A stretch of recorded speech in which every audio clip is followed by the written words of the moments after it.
Assalamualaikum warahmatullahi wabarakatuh. Alhamdulillah wahdah wassalatu wassalamu ala man la nabiyya ba'dah, amma ba'd. Yang saya hormati Ketua BCN Kanor dan seluruh jajarannya, Bapak-bapak, saudara-saudara sekalian yang dimuliakan Allah.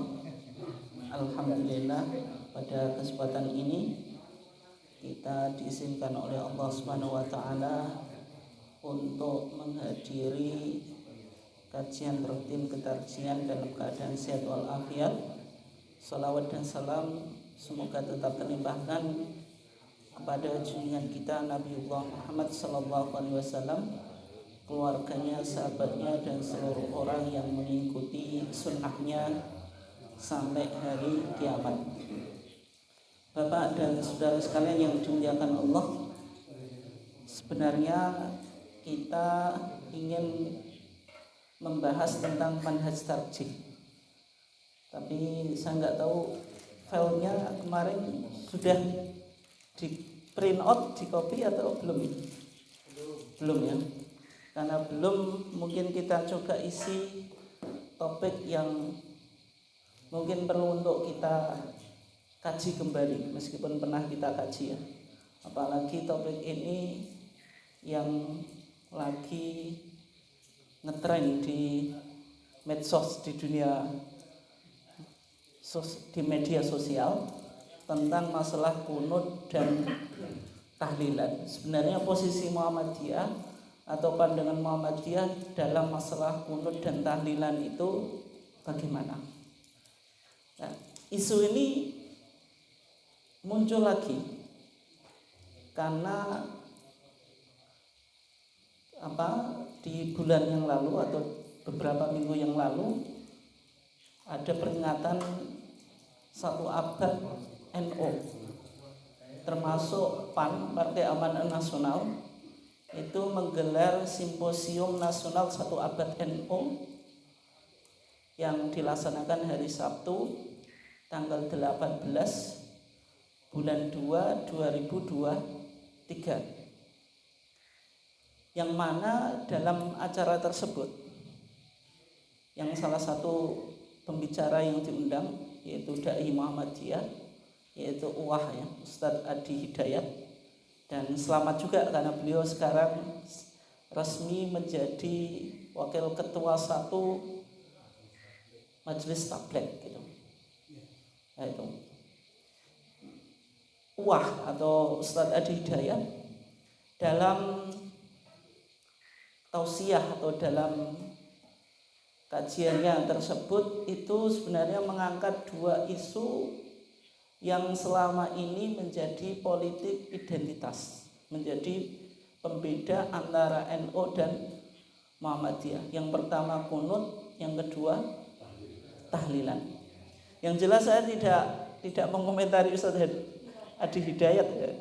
Tapi yang saya coba angkat ini berkaitan dengan isinya, itu saya kira yang lebih penting itu ya. Karena tentu Ustadz Adi Hidayat ketika berbicara memang di pengantarnya saja dia bilang bukan mewakili Muhammadiyah gitu. Dalam arti kapasitasnya bukan memberikan keterangan sesuai dengan pandangan Muhammadiyah. Di samping itu, ini kan masalahnya sudah wilayah politik, artinya bahasanya ya tentu berbeda, bahasa-bahasa yang ingin mencoba merangkul antara Muhammadiyah dan NU yang selama ini seolah-olah susah untuk disatukan. Tetapi simposium nasional 1 abad NU itu justru politik itu tidak memecah belah, tetapi justru menyatukan 2 organisasi yang memang cenderung untuk memiliki karakteristik yang berbeda. Ya diantaranya tentang paham keagamaan yang berkaitan dengan kunut. Kunut itu sudah menjadi politik identitas. Padahal kunut itu dalam madzhab Syafi'i itu hukumnya sunnah muakkadah. Sunnah muakkadah termasuk sunnah abad. Sunnah yang mendekati wajib, ketika ditinggalkan disunahkan menggantinya dengan sujud sahwi. Tapi kunut subuh dalam mazhab Syafi'i itu tidak pernah menjadi ruknun min arkanis sholat, salah satu dari rukun sholat yang sab'ata asyar itu, yang 17 rukun. Kalau jenengan baca Safinatun Najat, Sulam Safinah atau kitab-kitab mazhab Syafi'i apapun, rukun sholat itu 17. Kalau 17 itu menghitung tuma'ninah di 4 tempat, yaitu di ruku, i'tidal, sujud, kemudian duduk di antara 2 sujud. Jumlahnya semuanya 17. Tidak ada di situ kunut. Kunut itu masuk ab'adus shalah, yaitu sunnah yang ketika diganti ketika ditinggalkan disunahkan untuk menggantinya dengan sujud sahwi. Tapi tidak pernah menjadi rukun sholat. Tapi karena sudah menjadi politik identitas, sesuatu yang sunnah itu takut untuk ditinggalkan. Sehingga yang terjadi orang yang mungkin mengikuti paham NU sholat di belakang Imam Muhammadiyah juga was-was gitu. Ini sholatnya sah atau enggak gitu. Apalagi nanti imamnya tidak kunut. Demikian juga sebaliknya, karena sudah menjadi politik identitas. Meskipun kunut itu tidak pernah menjadi rukun sholat gitu. Kemudian yang kedua berkaitan dengan tahlilan. Ini mungkin yang kita nanti akan angkat ya. Nah, itu. Dalam keterangan Ustaz Adi Hidayat itu menarik ya. Beliau mengatakan, nanti videonya ada itu di YouTube, nanti jangan cari ya. Saya cuma memberikan komentar secara global aja, poinnya di situ, poinnya saja. Beliau mengatakan bahwasanya Bayi Ahmad Dahlan itu tidak pernah mengkritik tahlilan, tetapi yang dikritik oleh Bayi Ahmad Dahlan ketika ada orang mau tahlilan kemudian tidak punya biaya, yang terjadi mengutang, sehingga tahlilan itu suatu ibadah tetapi membebani. Itu yang dikritik oleh Bayi Ahmad Dahlan. Artinya Bayi Ahmad Dahlan tidak pernah mempersoalkan status hukum tahlilan itu. Itu yang disampaikan oleh Ustaz Adi Hidayat. Nah, sebenarnya 2 kelompok ini sudah beres katanya Ustaz Adi Hidayat. Maksudnya antara NU dan Muhammadiyah itu. Ya, Muhammadiyah itu lebih melihatnya bahwasanya kalau orang melakukan tahlilan pasca kematian itu membebani gitu. Bukan status tahlilannya. NU juga identitasnya itu tahlilan.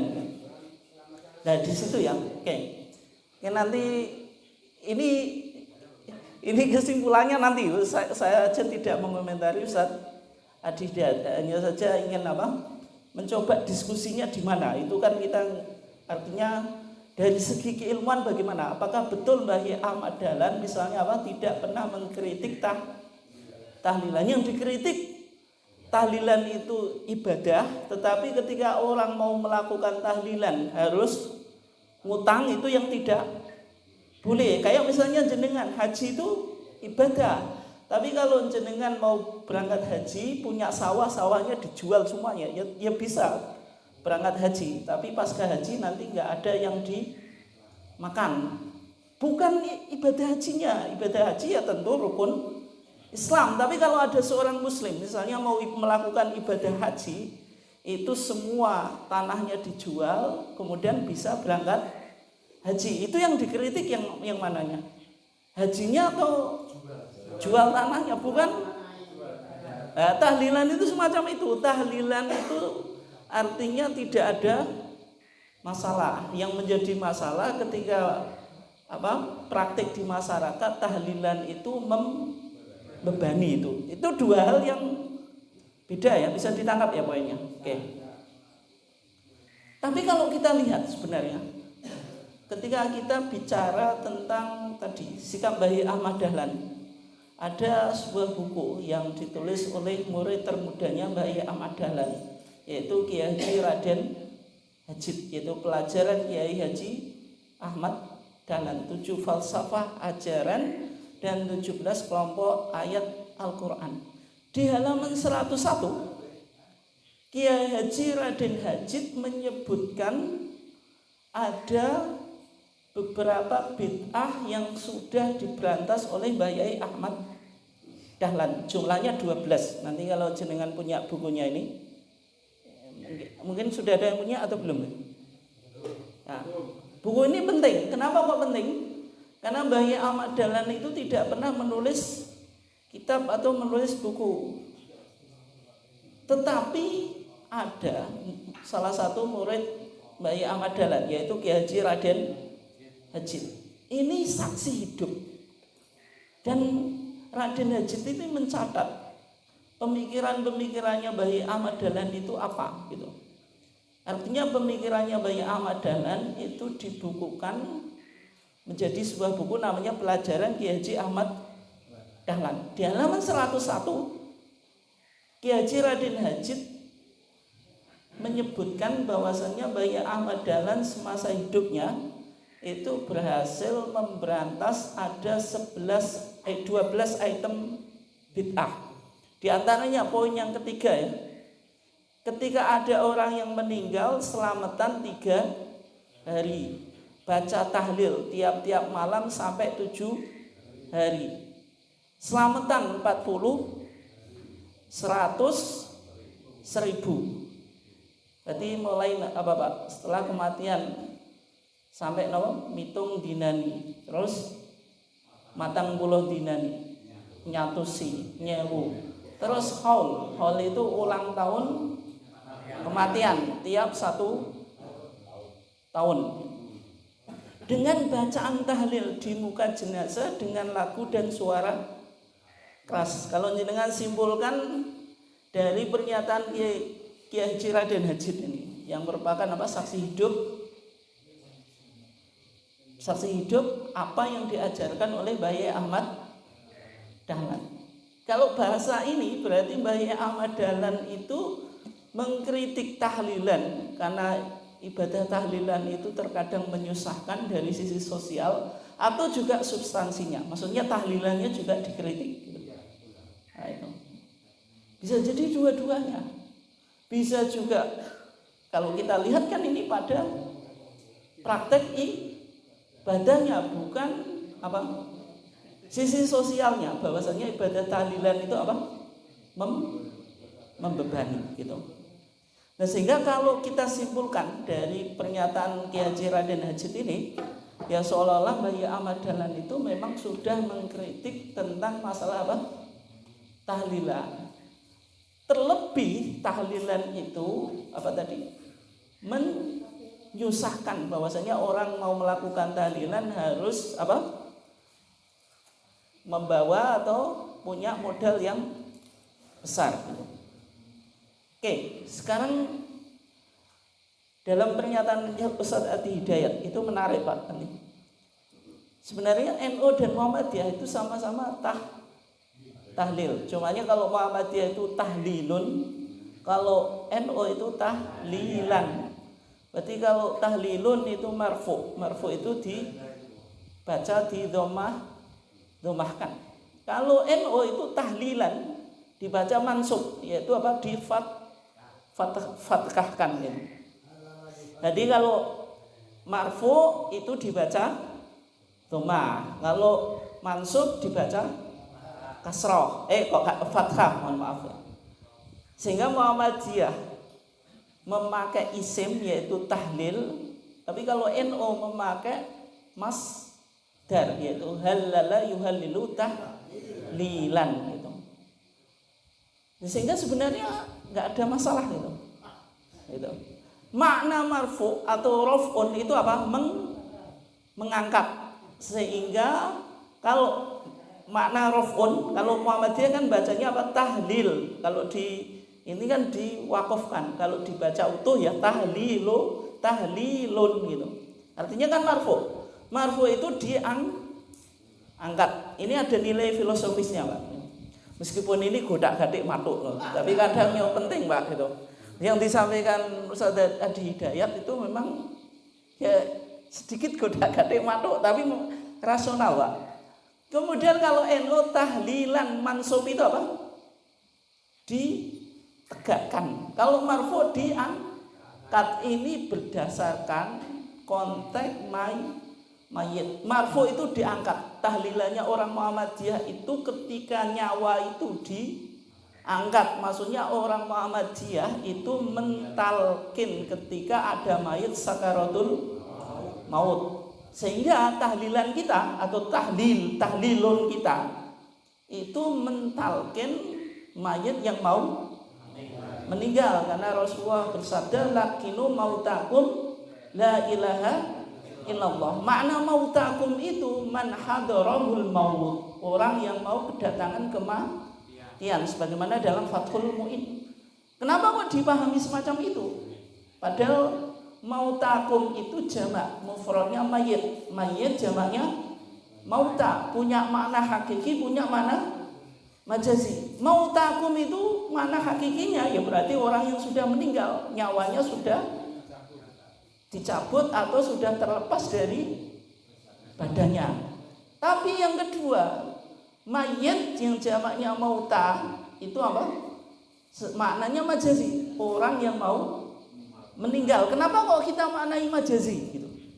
Karena ini sesuai dengan konteks hadis Nabi yang lain apa? Maka na akhiru kalamihi la ilaha illallah dakhalal jannah. Siapa yang akhir ucapannya la ilaha illallah, maka dia akan masuk surga. Sehingga yang kita maknani lakinu mautakum itu orang yang mau meninggal, bukan orang yang sudah meninggal. Berarti kita kuatkan makna majazi karena ada korinah. Qarinah itu apa? Indikator yang menguatkan. Nabi bersabda apa? Maka na akhiru kalami la ilaha illallah dakhalal jannah. Sehingga praktek tahlil dalam Muhammadiyah itu sebelum kematian, maka tahlil dibaca marfu, didomahkan, dibaca tahlilun.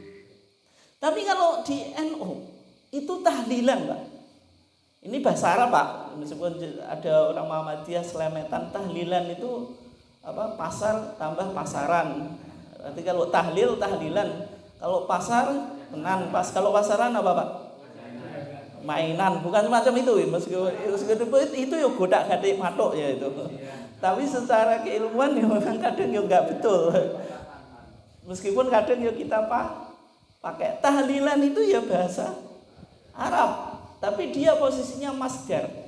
Padahal masdar itu ya isim, tahlilun, tahlilan itu semuanya ya isim sebenarnya, kata benda. Cuma kalau tahlilan itu kita lebih melihatnya pada ilmu sorof itu. Dari kata halala yuhallilu tahlilan, wazannya fa'ala yufa'ilu taf'ilan itu. Halala yuhallilu tahlilan. Kalau masdar dalam ilmu sorof pasti ya dimansubkan gitu. Artinya dibaca apa? Fathah. Mansub itu apa? Kalau mayat itu sudah mansub. Mansub itu kalau marfu itu ke atas ya. Kalau mansub itu menyamping. Kalau majrur itu turun itu. Bisa dipahami ya? Kalau mansub itu kan gini, Pak. Berarti apa ini namanya? Vertikal atau mendatar. Mayatnya ketika apa? Sudah dikubur di kuburan, itu baru ditalkin, juga ditahlili, Pak. Ditahlili itu kan orang mentahlili yang menjadi politik identitas yang tadi loh. Pitung dinani, no? Patang puluh dinani, terus no? Nyatosi nyewuni kan setelah mayat itu mansub, maksudnya sudah diletakkan di kuburan. Itu secara makna apa? Makna tadi, makna filosofinya. Meskipun ini juga sedikit godak-gadik matuk gitu. Oke. Monggo. Ya, monggo, Pak. Ya. Kalau menurut itu tadi kan pengertiannya menurut majas ya. Majas bahasa. Tapi kalau melihat praktek yang ada, itu menurut pemikiran bahasa kami, itu tahlil itu memang ada perintahnya dalam Al-Quran. Nah ini Pak, nanti saya selesaikan dulu ya. Ya nanti insya Allah terbahas nanti sing jenengan. Oke, kita coba lihat di fatwa tarjih dulu ya. Bagaimana pandangan Muhammadiyah terhadap tahlil itu? Tahlil, kalau yang dimaksud tahlil, ini kalau kita sudah coba definisikan Pak, makna tahlil itu yang membaca kalimat tauhid la ilaha illallah. Tapi kalau tahlilan ini yang sudah menjadi bahasa atau apa, kosakata di negara kita loh, bukan, meskipun asalnya bahasa Arab. Yang disebut tahlilan itu apa? Ritual ibadah dengan bacaan-bacaan tertentu dan waktu tertentu, seperti malam Jumat atau pasca kematiannya. Ini sudah menjadi terminologi yang disepakati di umumnya. Kalau jenengan ditanya mau pergi kemana tahlilan, pasti tahlilannya dihubungkan dengan apa? Di situ ada bacaannya, makanya ada zikir-zikir bacaan itu. Kemudian juga dihubungkan dengan waktu. Bisa tahlilan malam Jumat atau tahlilan pasca kematian. Itu pasti gitu Pak. Ini sudah menjadi terminologi di negara kita. Oke. Kalau dalam fatwa tarjih, tahlil itu kalau yang dimaksud la ilaha illallah, Muhammadiyah tidak pernah menentang, justru menganjurkan. Karena mengucapkan la ilaha illallah itu termasuk apa? Zikir. Ya ayyuhalladzina amanu dzkurullaha dzikran apa? Katsiran. Kemudian keutamaan la ilaha illallah, Nabi bersabda apa? Fa innahu qad harama 'alan nari man qala la ilaha illallah yabtaghi bidzalika wajh Allah. Sesungguhnya Allah mengharamkan atas orang itu apa? Neraka, atas orang yang mengucapkan apa? La ilaha illallah yabtaghi bidzalika wajh Allah, yang dengan lafaz itu mencari keridhaan Allah. Artinya kalau ucapan la ilaha illallah tidak pernah disoal oleh Muhammadiyah. Makanya guyonan ini Gus Bak Pak. Kita ilmiah ya Pak. Meskipun kadang pokoknya intinya kita bukan menyerang sana sini ya. Ketika Gus Bak membela tahlilan di kubur itu rata-rata kalau orang Muhammadiyah kan anti. Jawabannya Gus Bak juga tadi Pak. Sedikit nggak ilmiah, tapi kadang kita tidak ilmiah itu juga kita terima Pak. Bagaimana orang mengucapkan la ilaha illallah kok disebut min ahli syirki? Kan ya nggak mungkin. Yang kita soal itu bukan la ilaha illallah. Kalau umat Islam berani mensoal la ilaha illallah, ya sudah tidak Islam Pak. Tapi la ilaha illallah itu dipakai di mana? Kan ketika nanti dibaca di kuburan dengan ritual tertentu kan menjadi ibadah. Bukan la ilaha illallah. La ilaha illallah itu tidak pernah soal gitu. Oke. Berikutnya di TJA tanya jawab agama juz 2 halaman 175 176. Ketika Muhammadiyah ditanya tentang masalah apa? Tahlilan. Intinya 3 hari, 7 hari, 40 hari itu tidak ditemukan dalilnya. Justru Muhammadiyah takut kalau kita melakukan ibadah itu masuk dalam hadis apa? Man amila amalan laisa alaihi amruna fahuwa radun. Oke. Berikutnya sama juga. Bahkan di sini apa? Fatwa kita bilang apa? Kalau upacara tadi itu apa?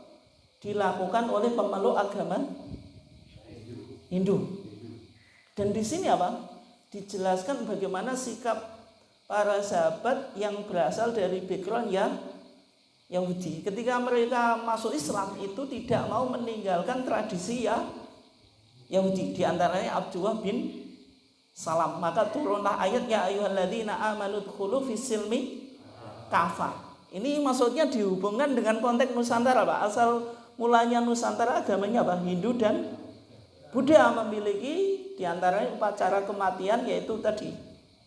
Ketika umat Islam, ketika mereka sudah mau masuk Islam, kenapa tradisinya apa masih dibawa? Makanya fatwa tarjih kita bilang apa? Ya ayyuhalladzina amanu dkhulu fis-silmi apa? Kafah. Intinya itu ya. Karena waktu kita cepat Pak. Oke, berikutnya di APT jilid 1. Di sana sudah diputuskan 1936 di Muktamar 1/4 Jakarta 1936. Di antara keputusannya apa, Pak? Wasna'u li alil mayyit ta'aman. Kita suruh bikin untuk keluarga mayit itu makanan. Sebagaimana hadis Abdullah ibn Ja'far ketika apa? Kedatangan kematian Ja'far. Maka Nabi apa? Bersabda, isna'u li ali Ja'farin ta'aman faqad adahum ma yusghiluhum. Keluarga Ja'far itu suruh dikasih apa? Makanan. Karena faqad adahum, telah datang kepada mereka ma yusghilum, apa yang menyibukkan mereka. Yang menyibukkan mereka apa? Kematian. Orang punya keluarga yang meninggal itu secara psikologi, secara apapun itu pikiran nggak tenang, Pak, sehingga tidak memungkinkan untuk bikin makanan. Ketika itu kita disuruh apa? Menyediakan makanan. Kemudian wala tajtami'u, dan janganlah berkumpul ila ahlil mayit, ke keluarga mayit ba'da dafni, setelah dikubur, haitsu yasna'una lakum ta'am, yang sekiranya mereka bikin makanan untuk kamu sekalian. Ini putusan kita, Pak. Berarti keluarga mayit itu suruh dikasih makanan, bukan menyediakan makanan. Kenapa? Berdasarkan hadis Jarir ibn Abdillah al-Bajali. Di sana dikatakan kunna na'uddu al-ijtima', kami menilai ijtima', kumpul ila ahlil mayit, ke keluarga mayit, wa sun'an ta'am, dan bikin makanan ba'da dafni, setelah apa? Dikubur, minaniyah, termasuk apa? Meratapi. Ini kan hadisnya kuna. Kami itu siapa? Sahabat. Kalau kuna ke sahabat itu bilang kita, berarti hadis ini mauquf tapi fi hukmil marfu itu. Artinya ini punya landasannya dari Rasulullah. Pokoknya berkumpul di keluarga mayit setelah apa? Kematian, bikin makanan, itu termasuk apa? Niyah. Oke. Berikutnya, Pak, kita lihat di kitab I'anatul Thalibin yang pernah kita bahas ya, bahwasanya kitab I'anatul Thalibin ini sebenarnya pengarangnya yaitu Syekh Abu Bakar Sato Ad-Dimyati itu punya hubungan secara keilmuan dengan pendiri Muhammadiyah, bukan hanya punya hubungan keilmuan dengan Hadratus Syekh Hasyim Asy'ari, tapi juga Bayi Ahmad Dahlan. Bahkan yang mengganti nama, dulu Mbah Yai Ahmad Dahlan itu namanya Muhammad Darwish, kemudian berubah menjadi Ahmad Dahlan, itu yang merekomendasikan Syekh Abu Bakar Sato Ad-Dimyati. Kenapa? Karena Syekh Abu Bakar Sato Ad-Dimyati itu gurunya atau syekhnya itu namanya Syekh Zaini Dahlan, itu mufti Syafi'iyah. Nanti kita lihat fatwanya. Syekh Zaini Dahlan itu gurunya Syekh Abu Bakar Sato Ad-Dimyati. Syekh Abu Bakar Sato Ad-Dimyati punya murid namanya Mbah Yai Ahmad Dahlan, dulu namanya Muhammad Darwish. Pinginnya, maksudnya tafaul ya, berharap positif kalau muridnya ini meniru gurunya. Karena Syekh Abu Bakar Sato Ad-Dimyati itu sangat ta'zim dan mengagungkan Syekh Zaini Dahlan itu.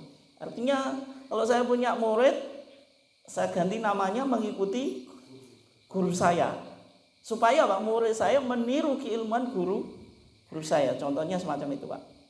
Di kitab I'anatul Thalibin ini hasyiahnya kitab Fathul Mu'in. Ini kitab yang umum dipakai di pesantren di Indonesia. Di Hasil Masail itu mesti pakai I'anatul Thalibin. Ada banyak kajian, Pak, riset, penelitian tentang referensi yang paling banyak dirujuk di dalam forum Bahsul Masail dari 1926 ketika NU berdiri sampai 2015. Itu disimpulkan ternyata kitab yang sering dirujuk itu I'anatul Thalibin. Sehingga kitab I'anatul Thalibin dan matanya yaitu Fathul Mu'in ini kitab yang sering dipakai oleh para kiai dan juga dikaji oleh santri di pondok-pondok apa? Tradisional atau salaf ya. Tapi salaf ini bukan salaf itu sekarang dua Pak. Ini salaf yang tradisional Pak. Maksudnya salaf yang Syafi'i ya. Soalnya ada salaf yang Hambali juga sekarang ini. Oke. Kita baca Pak di sini ya.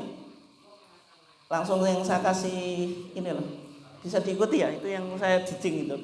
Wa yukrahu dan dimakruhkan li ahli mayit untuk keluarga mayit al-julusu duduk li takziah untuk takziah.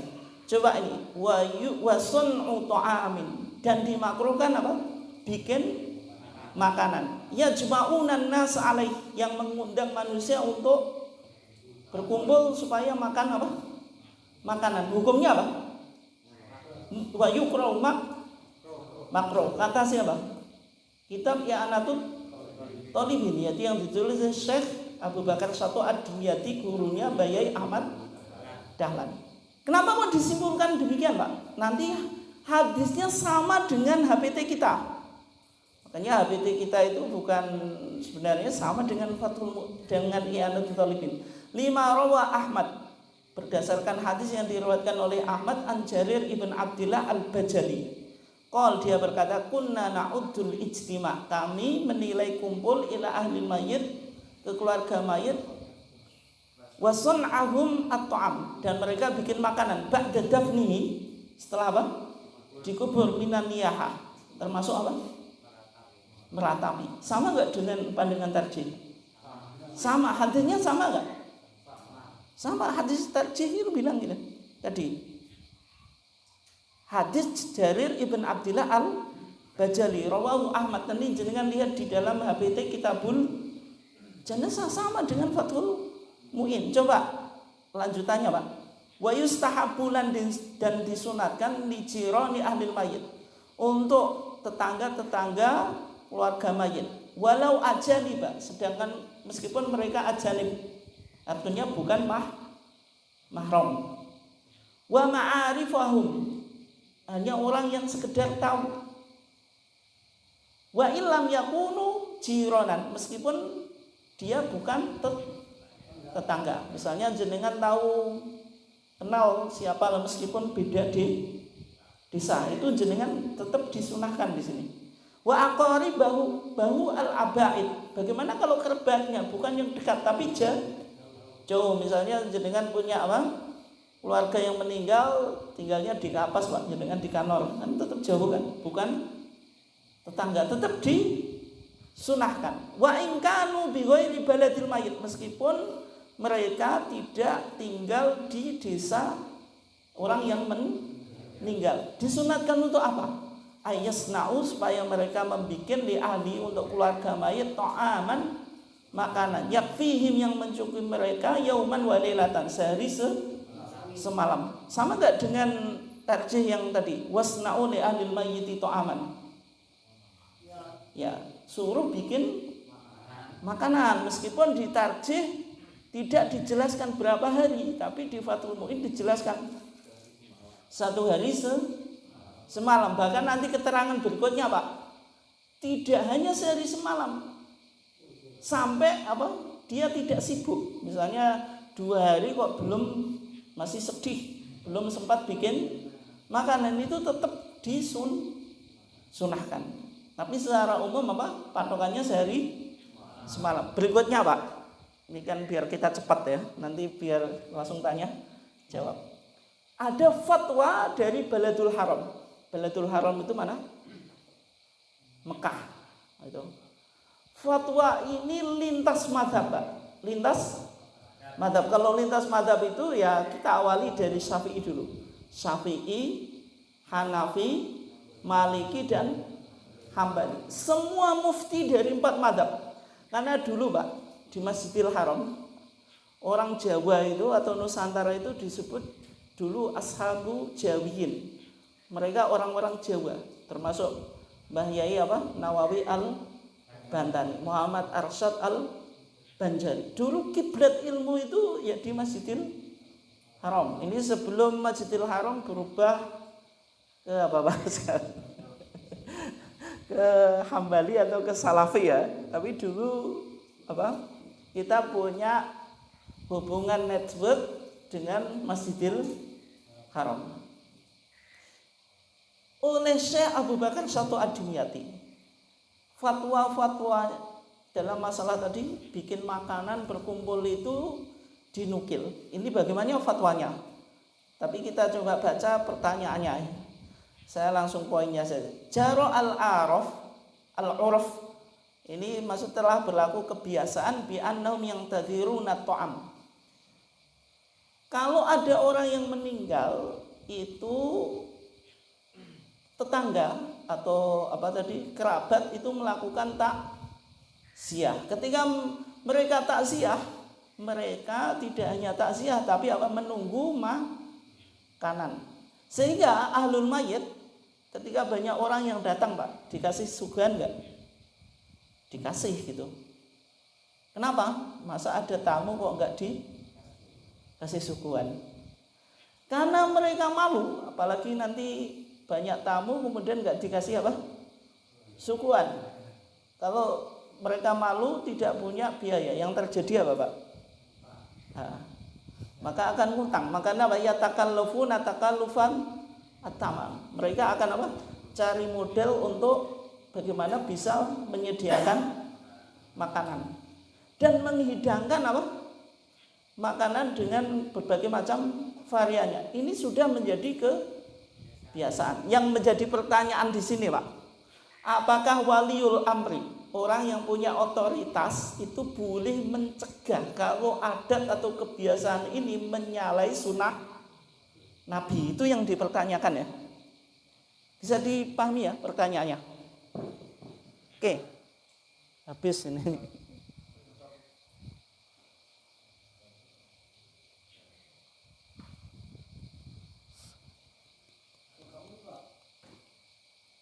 Enggak bisa ya?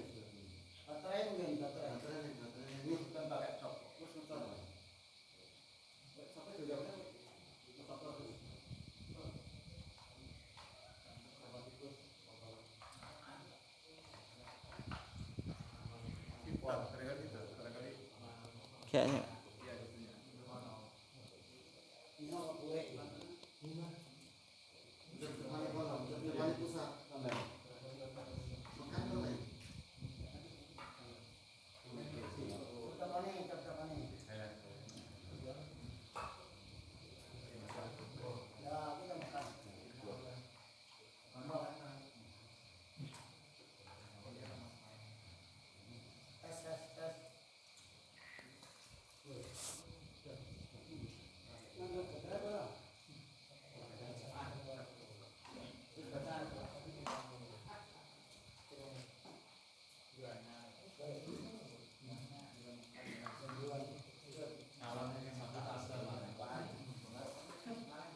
Gak bisa ya?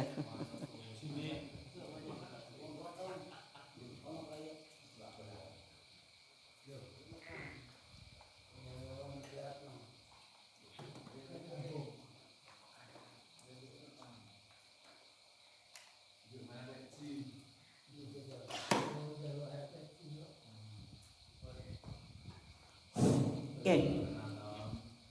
Masih berapa menit, Pak? Oke. Kita coba lihat bagaimana jawabannya ya. Intinya jawabannya sama dengan yang tadi. Karena waktunya terbatas ya, saya nggak bisa membacakan huruf demi huruf ya. Intinya sama dengan tadi. Hadisnya bilang apa? Orang yang meninggal atau ahlul mayit itu supaya dikasih makanan. Dan kalau ahlul mayit ngasih makanan itu termasuk niyahah. Dan dibilang minal bid'ah al-munkarah, termasuk bid'ah yang diingkari. Allati yuthabu ala man iha waliul amri. Yang mana apa? Waliul amri itu akan dikasih pahala kalau mencegah. Itu diantaranya tadi apa? Melarang ada kebiasaan yang berlaku di masyarakat. Intinya sama dengan tadi, Pak. Artinya apa? Waliul amri disuruh apa? Melarang. Karena hadisnya jelas tadi, isna'u li ali Ja'farin ta'aman faqad ja'ahum ma yushghiluhum. Terus tadi, kunna na'uddu al-istima' ila ahli al-mayyit wa sun'ahum ta'am ba'da dafnihi minan niyahah. Berikutnya di kitab Hasyiah Al-Jamal, Pak. Ini syarah Al-Manhaj, Manhajut Thulab yang ditulis oleh siapa? Syekhul Islam Zakaria Al-Ansari. Sama, Pak.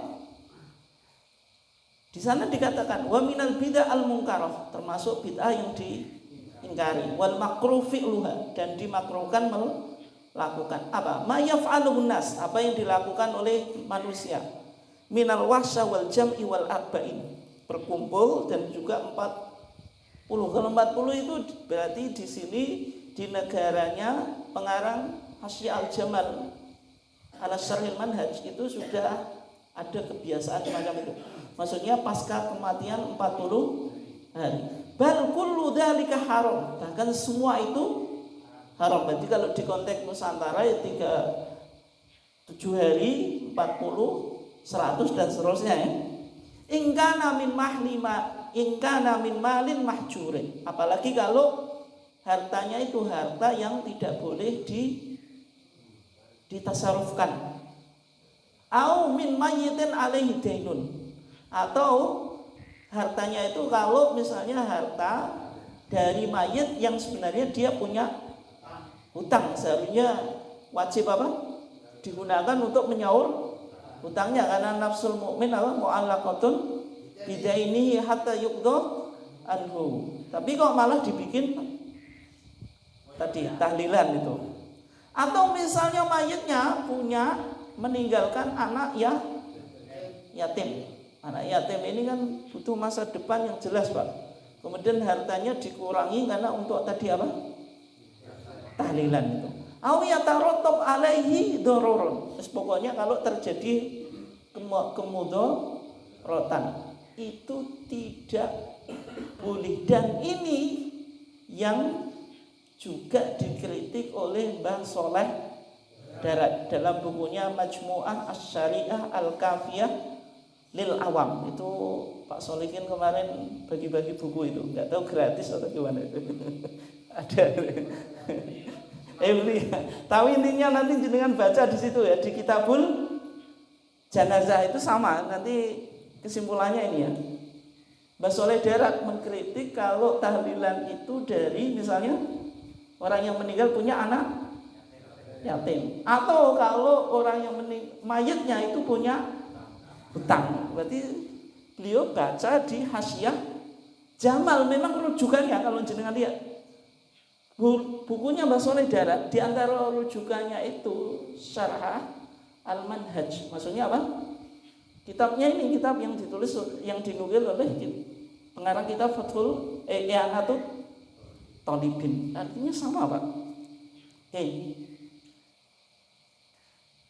Berikutnya ya, jawabannya Syekh Ahmad Zaini Dahlan. Gurunya siapa tadi? Syekh Abu Bakar Sato Dimyati. Makanya di sini dikatakan Ahmad ibn Zaini Dahlan Mufti Syafi'iyah. Dikatakan wala syakka, dan tidak diragukan annaman annas, bahwasanya mencegah manusia min hadil bid'ah al-munkarah fi ihya'un lisunnah, termasuk menghidupkan sunnah. Kalau waliul amri mencegah tradisi atau adat ini termasuk menghidupkan sunnah dan imatatan lil bid'ah, atau memerangi atau mematikan bid'ah. Itu intinya gitu ya. Kemudian berikutnya ini di kitab Raddul Muhtar tahta qauli ad-Dur al-Muhtar. Ini madzhab apa? Hanafi. Kemudian jawabannya sama, kata I'anatul Talibin, Mufti Sadah al-Malikiyah wa Mufti Sadah al-Hanabilah. Artinya 4 madzhab itu sepakat kalau pasca kematian apa? Tadi disunahkan nyumbang makanan dan dilarang apa? Ahlul mayit menyediakan makanan. Berikutnya, Pak, ini yang terakhir ya. Bagaimana komentar kitab asli Nusantara? Kitab asli apa? Nusantara, yaitu Sabilal Tadi kalau ini bahasa Melayu. Sebenarnya saya tadi mau ngutip di Mbah Soleh Darat, cumanya saya nggak punya kopiannya. Nggak sempat foto di HP ya. Ini Sabilal Muhtadin ditulis oleh Syekh Arsyad Al-Banjari dari Banjarmasin, bukan Banjarnegara, Banjarmasin. Yaitu di mana Kalimantan. Kalau kitab Sabilal Muhtadin itu di kawasan-kawasan yang berbahasa Melayu, Pak. Berarti apa? Kalimantan, Sumatera, Malaysia, Brunei, Thailand atau Patani itu, dan yang lainnya, Kamboja dan yang lainnya. Kitab ini sangat populer. Karena kalau yang orang Melayu itu pakai bahasa Melayu, Pak. Tapi kalau kita Jawa itu lebih budaya Arabnya lebih kental. Makanya Fathul Mu'in yang lebih populer gitu. Tapi kalau di luar Jawa itu Sabilal Muhtadin gitu. Ya. Dalam kitab ini kemarin jenengan bisa kok baca. Sekarang bisa tuh Kak. Coba ini apa? Dan sunnah bagi segala isi kampung orang yang kematian. Dan sunnah bagi isi kampung orang yang kematian. Ini bahasa Melayu dulu, Pak, muter bahasanya. Dan segala keluarganya, jikalau jauh sekalipun. Pokoknya kalau ada orang yang di kampung meninggal, seluruh kampung itu disunahkan. Dan juga apa? Keluarga mayit itu meskipun jauh berada di luar kampung atau di luar desa, apa? Membawa makanan yang kematian, sekedar cukup akan dia pada siang dan malam, sebagaimana keterangan tadi, sehari semalam, atau selama ada mereka itu masyghul, atau kalau orang ahlul mayit itu masih masyghul. Masyghul itu apa? Ketungkul bahasa Jawa. Ketungkul apa, Pak? Sibuk. Dan hendaklah disenantiasakan atas mereka dengan makan supaya tidak dhaif. Maksudnya orang yang bikin makanan itu menghibur, suruh makan. Enggak usah apa? Sedih, supaya orang tadi tidak dhaif. Dhaif itu apa? Lemah, jatuh, sakit. Mereka itu dengan tiada makan. Kalau tidak makan kan akan dhaif, akan apa? Lemah. Hukumnya apa, Pak? Enggak, ini yang tadi sunnah. Baru yang berikutnya makruh, Pak. Dan makruh, coba dibaca. Dan makruh, ada yang bisa baca? Ini lagi bid'ah. Bahasa Indonesia soalnya gini tuh, Pak. Jadi jenengan kehilangan sejarah kalau nggak bisa baca. Bagi yang kematian, terus Pak, memperbuat maksudnya apa? Nggak, kalau kita terjemahkan dengan bahasa kita, ini kan bahasa Melayu bulat gitu. Makruh dan sunnah bagi yang kematian, memperbuat makanan yang diserukannya segala manusia. Coba maksudnya apa? Ahlul mayit itu makruh lagi bid'ah, apa? Membuat makanan kemudian makannya itu diundang-undang orang. Nah, supaya tadi kumpul, Pak. Diserukan segala manusia atas memakan dia dahulu daripada apa? Menanam dia dan kemudian daripadanya. Maksudnya apa menanam? Ahlul mayit itu makruh dan bid'ah. Bikin makanannya itu diundang-undang apa? Tetangganya.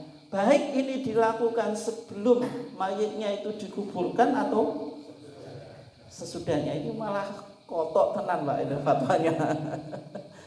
Mbah Soleh Syekh Muhammad Arsyad Al-Banjari ini malah terlalu kotok, Pak, ini fatwanya. Seperti yang telah teradat, maksudnya seperti yang sudah menjadi tradisi itu. Berikutnya, dan demikian lagi makruh lagi bid'ah bagi segala mereka yang diserukan memperkenankan seruannya dan maksudnya apa, Pak? Ya, ini kena kita yang kena Pak kalau mengikuti fatwa ini.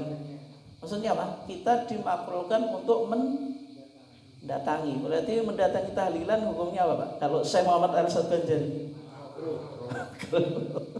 lagi bid'ah ya. Nah ini bukan Muhammadiyah loh. Ini kan saya cuma fatwa Muhammadiyah bagaimana? Sudah pernah kita bahas, masih ingat nggak? Ya kalau bisa ya dihindari. Tapi kalau terpaksa gimana? Boleh tapi bersikap pasif. Tapi kalau yang pertama itu kalau bisa yang mengikuti paham keagamaan Muhammadiyah. Tapi kalau memang tidak bisa ya pasif, malah tidak menjadi apa Pak? Kalau pasif ya tidak menjadi apa? Ya sekedar ikut saja, tapi apa menunjukkan kepasifan, bukan malah menjadi aktor. Mungkin itu ya, kurang lebihnya ini intinya kita lihat berdasarkan referensi. Yang menarik Pak, Kiai Langitan yang meninggal siapa? Mbah Fakih. Itu nggak mau tahlilan Pak. Kenapa kok nggak mau tahlilan? Karena dia nyekeli kitab kuning gitu. Kitab kuning Madzhab Syafi'i kan bilang gini, tidak hanya Madzhab Syafi'i tapi 4 madhab gitu. Sehingga ketika Mbah Fakih tidak tahlilan itu bukan berarti menyimpang Madzhab Syafi'i, justru apa? Mengikuti Madzhab Syafi'i. Kalau tadi bikin makanan pas kematian apa? Minan niyaha. Itu ya intinya ini kalau kita lihat di referensi, tapi kalau disikap di Muhammadiyah kan jelas. Meskipun Muhammadiyah tidak sekotok tadi yang difatwakan apa Syekh Muhammad Arsyad Al-Banjari ini, padahal ulama Nusantara dan juga apa Pak banyak dijadikan apa referensi. Mungkin sekian Pak. Iya silahkan Pak. Ya monggo. Ya. Assalamualaikum warahmatullahi wabarakatuh. Yang mau saya jelaskan gini Ustaz. Jadi ada bahasa di situ tahlil dan tahlilan. Kalau tahlilan itu tahlil itu memang ada di dalam Al-Quran, tahlil, tahmid, takbir dan sebagainya kan ada perintahnya jelas. Tapi kalau tahlilan di situ itu kalau saya meneliti, tahlilan itu artinya mendoakan orang mati, hanya begitu. Mendoakan orang mati. Jadi orang yang sudah mati yang dengan terangkat tadi itu didoakan. Jadi beda kalau la ilaha illallah jelas, ya Allah saya bersaksi tidak ada Tuhan yang patut disembah kecuali Allah. Jadi itu bedanya. Kalau tahlil itu kesaksian kepada Allah untuk memberi kesaksian bahwa tidak ada Tuhan yang patut disembah kecuali Allah. Tapi kalau tahlilan itu mendoakan orang mati, berbeda. Nah, yang menjadi masalah gini Ustaz. Yang menjadi masalah ketika ada orang mati itu ada 3 hari, 7 hari, 40 hari, 100 hari, 10 hari. Itu kan syariatnya orang Hindu. Jelas syariatnya orang Hindu. Nah, yang saya berpikir itu begini. Ketika orang melaksanakan rukun iman, rukun Islam, kita sholat, kita puasa, kita zakat, kita haji, jelas kita ada tulisannya lah. Umpama kok di batuk ini ada tulisannya Islam atau la ilaha illallah. Tapi ketika orang melaksanakan 3 hari ini Hindu, umpama kok kotak sebelah kiri itu Hindu, sebelah kanan itu Islam. Nah, ketika kita masuk kotak sebelah kiri Hindu, apakah batuk kita, dada kita masih ada catatan Islam atau tidak? Atau sudah berubah dicatat oleh malaikat roket aktif kita menjadi Hindu? Sebab gini Ustaz, saya teruskan sedikit Ustaz ya. Karena kalau sudah orang melaksanakan syariat sesama agama, itu jelas kalau saya mengatakan berpendapat itu pindah. Tapi kalau kita melaksanakan istilahnya kesalahan seperti bid'ah, kesyirikan itu masih Islam.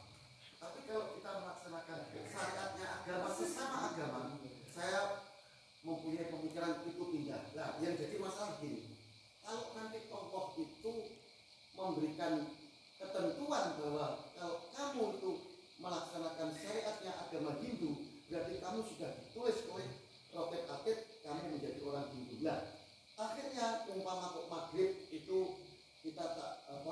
hari, terus nanti isya kita sholat, apakah sholat kita ini yang kita masih hidup belum pernah masuk Islam?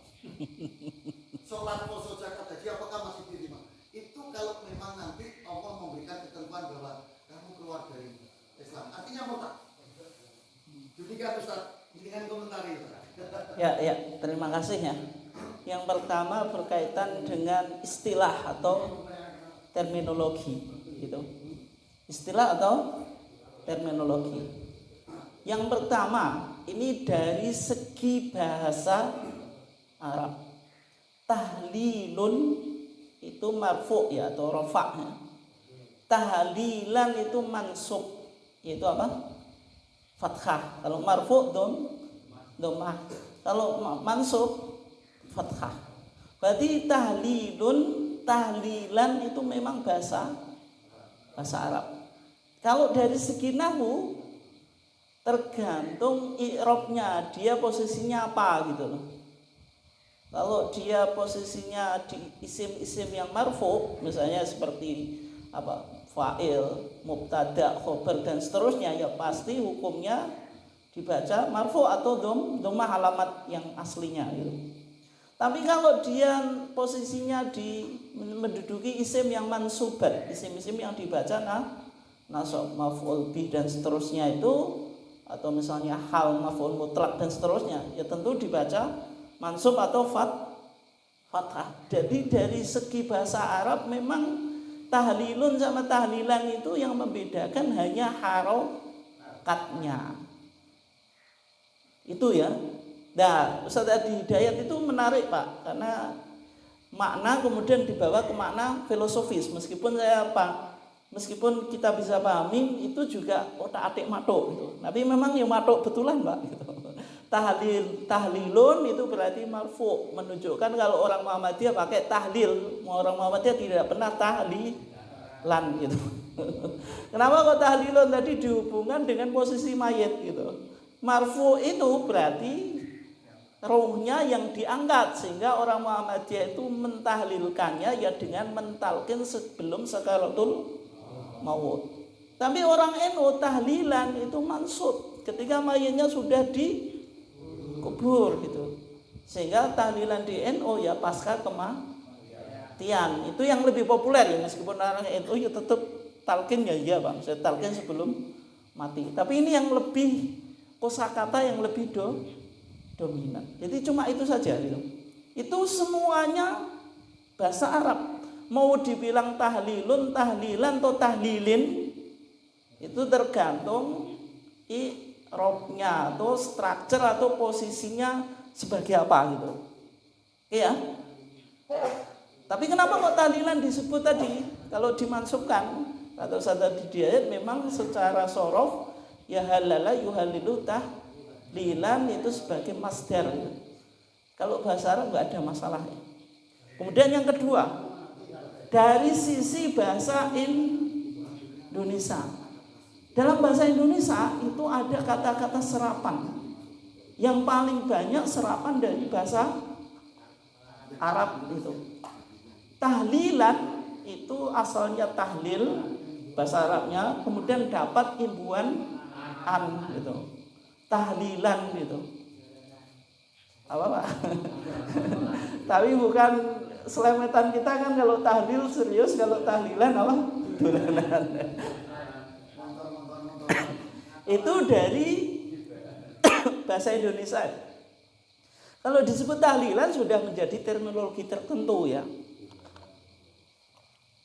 Kalau tahlil itu kalimat tauhid la ilaha illallah, tapi kalau tahlilan tadi sudah menjadi ritual yang isinya ada bacaan tertentu dan waktunya juga tertentu. Itu sudah menjadi istilah atau terminologi. Tergantung jenengan tadi memposisikannya, dan semuanya ilmu ini godak-gadik madok Pak.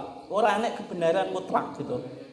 Meskipun jenengan tahlilan ki untuk dolanan, itu memang kadang ada betulnya, ada tidaknya. Tapi jenengan enggak usah ugemi ini. Tahlilan ki tahlil gak tenanan, selemetan, tapi memang kadang ada betulnya, ada tidak, enggak usah serius sih masalah itu. Itu permainan pusaka. Tergantung jenengan memaknai. Termasuk kajian saya kan mengajak ke sana, Pak. Oke ya. Berikutnya yang kedua, tahlil ketika di konteks Nusantara memang ada tadi hubungannya dengan agama Hindu. Fatwa tarjih kita bilang ini, Pak. Dengan mana tadi, Pak? Biar saya nggak gawe-gawe gitu. Maksudnya ada data yang saya sampaikan berdasarkan apa? Data. Mana tadi kok? Nah, ini, Pak. Coba baca ini, Pak. Dikaitkan dengan 7 hari kematian atau 40 hari atau 100 hari dan sebagaimana dilakukan oleh pemeluk agama Hindu. Ini nanti kalau kita kembangkan, Pak, kita cek di beberapa kitab Hindu. Memang ada ya. Saya punya datanya, tapi kajian kita nanti kemana-mana itu. Intinya memang pasca kematian itu ada beberapa ritual. Harinya ya tadi sampai 7 hari, 40, 100, 1000. Dulu ada sel-selan di WA, Pak, itu yang dihubungkan dengan kitab suci agama Hindu. Pernah baca ya jenengan dulu? Saya pernah lihat itu. Memang kalau itu dicek memang betul ya di kitab suci agama Hindu. Tetapi di Indonesia itu kan ada proses islamisasi. Kalau di Jawa itu lebih alkulturasi. Alkulturasi itu apa? Persinggungan dua budaya, tapi tidak dua budaya ini tidak langsung menghabisi. Kalau ada alkulturasi ada asimilasi, Pak. Kalau asimilasi kan ada budaya baru langsung menggantikan budaya yang lama. Tapi kalau di Jawa itu alkulturasi. Jadi dua budaya ini bisa sinkron. Sehingga budaya Hindu atau ritual Hindu dilakukan proses islamisasi oleh Wali Songo. Tetapi tadi doa-doanya diganti dengan doa Islami. Yang terjadi ketika ada alkulturasi, Pak, ada sinkretisme. Sinkretisme apa? Ini bisa dipahami nggak sinkretisme? Sinkretisme itu seorang yang memahami dua hal sama-sama benar. Kalau jenengan orang Jawa, keyakinan Jawa itu ya betul, Islam ya betul. Gitu. Dua-duanya berarti apa? Betul. Ya percaya kepada Allah, ya percaya pada dewa misalnya itu. Nah, ketika ada sinkretisme, ini juga yang dikritik oleh Al-Quran tadi. Di antara para sahabat ada yang punya background dari agama Yahudi, Abdullah ibn Salam. Kenapa Allah Subhanahu wa taala berfirman ya menurunkan ayat ya ayyuhalladzina amanu dkhulu fis-silmi kafah. Artinya kalau sebagian komunitas Yahudi masuk Islam, ya sudah. Artinya apa? Mengamalkan tradisi dan keyakinan Islam, yang tradisi dan keyakinan Yahudi ya ditinggalkan. Kenapa kok fatwa tarjih, Pak? Ini biar jenengan tahu pemikiran fatwa tarjih. Kenapa kok asbabun nuzul dari ayat ini ya ayyuhalladzina amanu dkhulu fis-silmi kafah itu ditampilkan, Pak? Ini kalau kita bawa ke Jawa itu kan hampir sama, Pak. Dulu Hindu Buddha masuk Islam, proses islamisasi. Tetapi keyakinan Jawa yang masih mendominasi. Artinya belum masuk Islam secara totalitas. Itu maksudnya yang ingin disampaikan semacam itu ya. Tetapi kalau dianggap apakah nanti dengan tahlilan itu menjadi Hindu, ya itu terlalu berat, Pak. Oke ya. Artinya yang dibaca itu kan tetap kalimat-kalimat apa?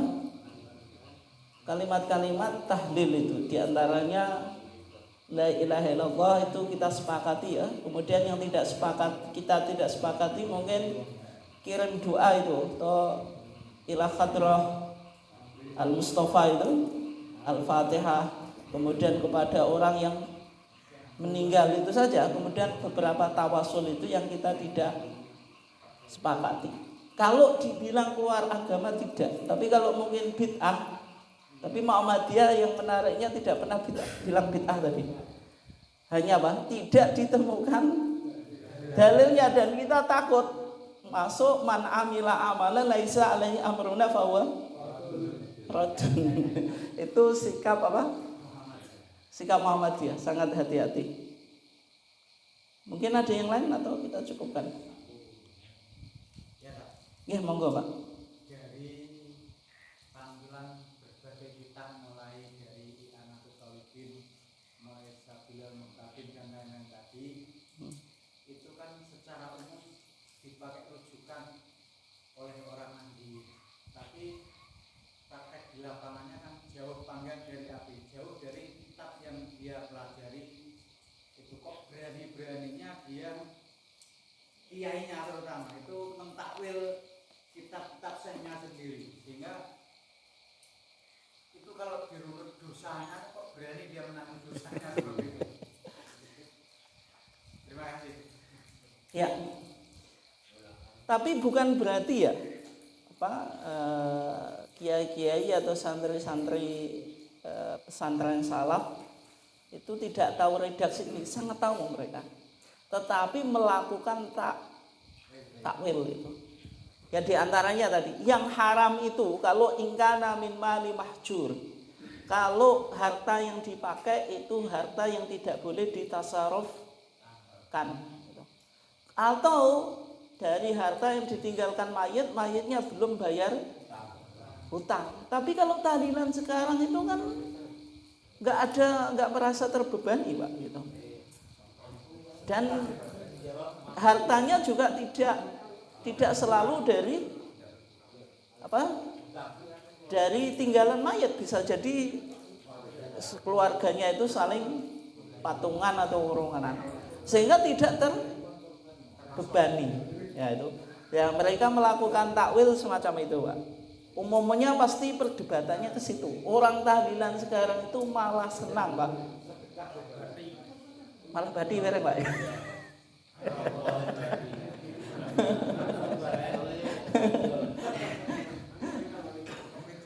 Ya, malah badi malah senang ya.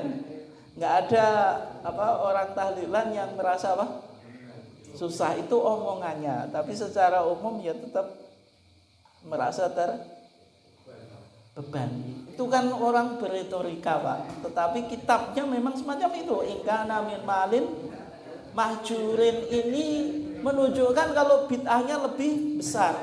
Artinya ngumpul pasca kematian itu tidak ada dalilnya, apalagi kalau dosanya bisa menjadi lebih besar kalau hartanya itu dari yaitu tinggalan mayit yang misalnya tadi punya hutang dan sebagainya, anak yatim dan sebagainya. Tapi bukan berarti tahlilannya juga boleh gitu. Oke, moga. Oke. Saya pernah ngomong sama orang sembilan. Oke, moga. Kalau alasannya itu memberatkan, padahal dia itu tidak keberatan karena dibantu. Ya. Dan yang kematian itu tidak boleh masa-masa, tapi yang masa itu tetangganya diuruni, dia tidak kehilangan watak.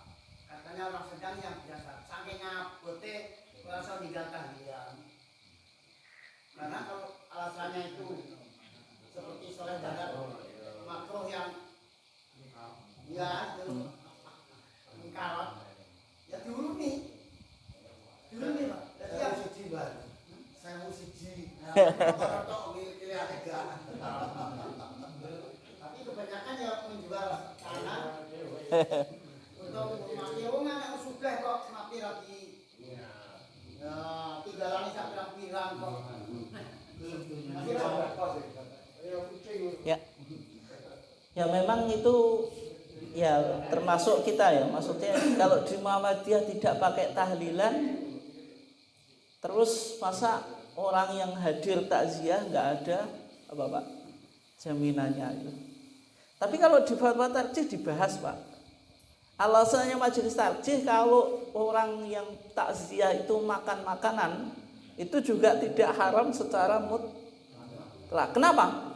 Karena orang takziah sekarang itu kan bawa beras, bawa macam-macam itu. Enggak alasannya gitu ya. Artinya memang tadi Pak, yang sing jenengan sampaikan tadi itu kan memang bisa menjadi solusi ketika kita menyikapi ya betul pemahaman kita tadi tidak ada tahlilan. Tapi kalau misalnya ada orang yang meninggal tadi, ada dapur umum yang mana dapur umum ini dananya juga dari warga, sehingga bisa menyediakan konsumsi makanan untuk orang yang takziah. Apa salahnya kan itu?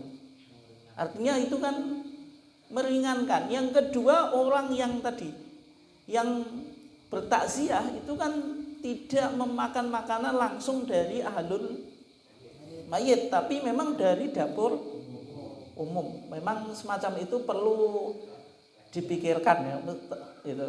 Artinya sebagai solusi tadi paham Muhammadiyah kalau sangat ketat. Artinya bukan sekedar kita ngasih fatwa, ngasih putusan, tapi susah dilaksanakan di masyarakat. Kalau niatnya ini supaya tidak memberatkan, ya dibantu. Tapi kalau alasannya tidak ada ajaran, ya itu terus berhenti Pak, karena tidak ada ajarannya. Tapi kalau alasannya memberatkan, ya turuni toh. Nah, turuni. Kalau pirang-pirang sak,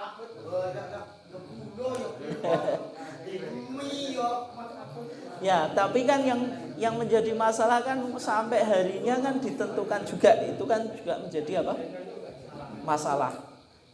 Kalau saya Pak dulu punya teman Malaysia Pak, saya tanya ya, karena saya dulu pernah ngajar di kedutaan Malaysia itu, saya tanya bagaimana praktek ritual pasca kematian. Mereka menyebutnya kenduri arwah Pak. Istilah mereka apa? Kenduri arwah itu. Kenduri kan bahasa Melayu, arwah memang itu tidak dilakukan di rumah tapi di masjid gitu. Dan waktunya itu sampai 3 hari. Artinya berbeda. Mereka kendurinya arwah itu tidak di rumah, maksudnya di rumahnya ahlul mayit, tapi dilakukan di masjid dan di surau atau musola. Mereka nyebutnya surau. Waktunya cuma 3 hari. Artinya kan ini nggak ada tuntunan secara khusus, hanya budaya yang bisa berbeda dari satu tempat ke tempat yang lain. Kalau di Mesir ya, mazhabnya Syafi'i, tapi mereka ada nggak tahlilan pasca kematian? Juga nggak ada. Padahal mazhabnya Syafi'i juga kan gitu. Nggak ada. Ya. Padahal mazhabnya Syafi'i gitu. Ya, artinya kalau semacam ini kan budaya yang berkembang gitu loh. Dari pemahaman agama kemudian lahirlah sebuah budaya. Tapi bisa jadi budaya kemudian nggak ada landasannya dari agama. Oke, mungkin demikian ya. Yes. Itu Ustaz Marzuki Mustamar itu gini Pak. Oke. Hindu buat tahlilan. Hindu raiso tahlilan. Jadi tahlilan itu yang mati selalu Hindu buat tahlilan. Marzuki Mustamar. Ya itu sama Pak, godak-gadek matuk bulet ya kan. Ya jelas ya, memang Hindu ya tidak pernah tahlilan. Tadi kan prosesnya apa? Penduduk Nusantara itu aslinya agamanya Hindu dan Buddha. Animisme, dinamisme, kemudian datang agama Hindu disusul Buddha yang dari India. Ketika mereka beragama Hindu dan Buddha, punya tadi ritual pasca kematian. Datanglah Islam, dilakukan proses islamisasi. Sehingga tadi tradisi dan budaya Hindu dimasukilah zikir-zikir Islami. Makanya lahirlah tahlilan. Ya itu sejarahnya kan gitu Pak. Ya memang kalau Hindu murni kan tidak. Ini kan sudah proses pencampuran tadi. Alkulturasi, dua budaya itu. Mungkin sekian ya. Memang kita ngaji secara tadi yang penting kita tampilkan pandangan Muhammadiyah, data-data kitabnya semacam itu ya. Tapi dalam merespon dan implementasinya di masyarakat ya penting apa? Melakukan strategi-strategi tertentu yang mungkin dari satu tempat bisa beda dari tempat yang lain. Kurang lebihnya mohon maaf. Kita tutup dengan bacaan hamdalah. Wassalamualaikum warahmatullahi wabarakatuh.